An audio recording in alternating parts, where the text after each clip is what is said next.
சொல்லதான் செய்வாங்க. அதுக்கெல்லாம் நம்ம சோர்ந்து போக கூடாது.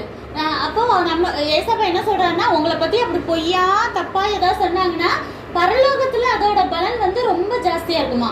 இப்ப நம்ம இந்த உலகத்துல எப்படி வாழ்றோங்கிறதுக்கான ரெக்கார்டு எங்க இருக்குன்னா, பரலோகத்துல நம்ம கூட இருக்க ஏஞ்சல்ஸ் மூலமாவோ தேவனுக்கே தெரியும் நம்ம எப்படி இருக்கோம்னு சொல்லிட்டு எல்லா ரெக்கார்டும் பரலோகத்துல போயிடும். சரியா?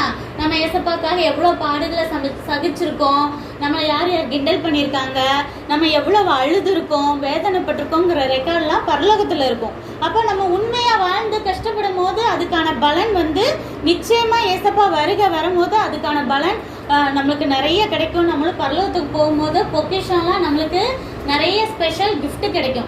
இங்கேயே கிடைக்கும், இங்கேயே சில விஷயங்கள் கிடைக்கும். ஏன்னா இந்த உலகம் வந்து சில கெட்டவங்க இருக்கனால நம்ம நன்மைகளை பறிச்சுக்கிற சான்ஸ் இருக்கு. ஆனா பரலோகத்துல அப்படி கிடையாது. யாருமே நம்மளோட நன்மையை பிடுங்க முடியாது.